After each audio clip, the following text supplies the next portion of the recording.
ఫ్యామిలీని కూడా పక్కన పెట్టి ఈరోజు గత 8-9 రోజులుగా ఆయన ఇక్కడే మనం ఉండటం కూడా మనందరం కూడా గమనించాలి. ఇది గమనిస్తున్న వాళ్ళు ప్రజలందరూ కూడా గమనిస్తున్నారు. మీలాంటి పత్రికా విలేకరులందరూ కూడా సపోర్ట్ చేస్తున్నారు. మీరే కాదు, ఆల్ డిపార్ట్మెంట్, ముఖ్యంగా గవర్నమెంట్ ఎంప్లాయీస్ని కూడా ఈరోజు మనం ప్రశంసించాల్సిన అవసరం ఉంది. పోలీస్ డిపార్ట్మెంట్ దగ్గర నుంచి అన్ని డిపార్ట్మెంట్ వాళ్ళు కూడా ఈరోజు విజయవాడ సెంట్రిక్గా చేసుకొని అన్ని సహాయక కార్యక్రమాల్లోని పాల్గొనే కార్యక్రమం ఒక ఎత్తైతే, సీనియర్ ఐఏఎస్ ఆఫీసర్లు కూడా కూర్చొని ఈరోజు ఒక్కొక్క వార్డు తీసుకొని వాళ్ళు పర్యవేక్షించి వాళ్ళు డైరెక్ట్గా ఫీల్డ్ మీద దిగి ఒక్కొక్క ఇంటికి తీసుకెళ్ళి రేషన్ ఇచ్చే పరిస్థితి కూడా కనిపిస్తూ ఉంది.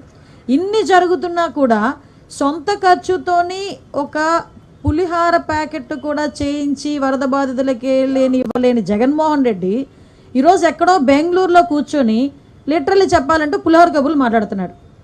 సారీ, నేను ఎందుకంటే మాట్లాడుతున్నానంటే ఇంత జరుగుతుంది, ప్రపంచం అంతా చూస్తుంది, ప్రజలందరూ బయటికి వెళ్తే ఎస్ మాకు ఇది జరిగింది, మాకు ఇది అందింది అని చెప్తున్నారు. దాతలందరూ ముందుకు వస్తున్నారు.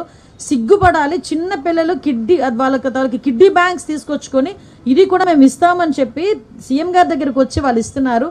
కొంతమంది పిల్లలైతే, చదువుకున్న పిల్లలైతే వాళ్ళ పాకెట్ మనీని తీసుకొచ్చి వరద సహాయ ప్రాంతాల్లో ఉన్న వాళ్ళందరికీ కూడా ఇవ్వాలని చెప్పి ఆలోచన చేశారు. కానీ ఇవన్నీ పక్కన పెట్టేసి ఎక్కడో బెంగళూరులో కూర్చొని ఈరోజు ప్రభుత్వం మీద బురద జల్లే పరిస్థితి ఈరోజు కనిపిస్తూ ఉంది. అరే, ఎక్కడో బెంగళూరులో కూర్చోవడం అన్నది కూడా కాకతాళీయమే. ఎందుకంటే ఈయనకి నిజంగా పాస్పోర్ట్ ఇచ్చుంటే ఈ టైంకి లండన్లో కూర్చునేవాడు. ఈ టైంకి లండన్లో కూర్చోవలసిన మనిషి పాస్పోర్ట్ ఇవ్వలేదు, పాస్పోర్ట్ అవ్వలేదు కాబట్టి బెంగళూరులోకి వెళ్ళి కూర్చొని అక్కడి నుంచి విమర్శలు చేయడం, ట్వీట్లు పెట్టడం. అరే, నువ్వు 2 రోజుల అంటే మహా అయితే ఈ 9 రోజుల వరద ఉన్న ఈ విజయవాడ సిటీలో 20 నిమిషాలు గడిపాడు జగన్మోహన్ రెడ్డి కరెక్ట్గా చూసుకుంటే. ఒక రోజు ఒక 10 నిమిషాలు, ఇంకొక రోజు ఒక 10 నిమిషాలు. కానీ ఈరోజు గౌరవ ముఖ్యమంత్రి చంద్రబాబు నాయుడు గారు అలా కాదే, ఉదయము సాయంత్రము కూడా వెళ్ళటమే కాదు, వాళ్ళందరూ కూడా ఎలా ఉన్నారు, ఏం చేస్తున్నారు అనేది చాలా క్లియర్గా కనుక్కొని సాయంత్రం మళ్ళీ మీ అందరికీ కూడా బ్రీఫ్ ఇచ్చి ఇక్కడ మళ్ళీ అఫీషియల్స్ అందరితో పాటు మీటింగ్ ఏర్పాటు చేసుకొని వాళ్ళతో క్లియర్గా ఎలా జరుగుతుంది. ఏ మంత్రి అండి ఈ రోజు వరకు ఒక బ్రీచ్ని క్లోజ్ చేయడానికి ఇన్ని రోజులు ఒక మంత్రి అక్కడ 3 రోజులు 4 రోజులు కూర్చున్న సందర్భం ఉందా? ఈరోజు గౌరవ ముఖ్యమంత్రి గారి ఆదేశాల మేరకు నిమ్మల రామానాయుడు గారు వెళ్ళి బుడమేరు ఆ బ్రీచ్ని క్లోజ్ చేయడానికి 3 రోజులుగా నిద్రాహారాలు మాని వాన్లో తడుస్తూ అక్కడే కూర్చున్నారే. ఇవన్నీ ఎందుకు కనిపించట్లేదు ప్రతిపక్షాల వాళ్ళకి? ఇవన్నీ ఎందుకు అసలు వినిపించట్లేదు ప్రతిపక్షాల వాళ్ళకి?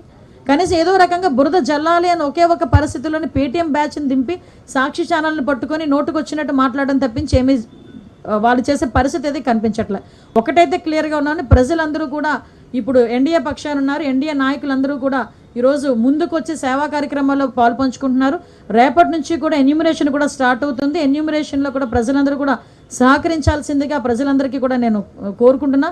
ఎన్యూమరేషన్ స్టార్ట్ అయిన తర్వాత వాళ్ళకి ఎలాగ రిలీఫ్ ఇవ్వాలనేది కూడా ఆలోచన చేసుకుని రిలీఫ్ కూడా ఇస్తాం.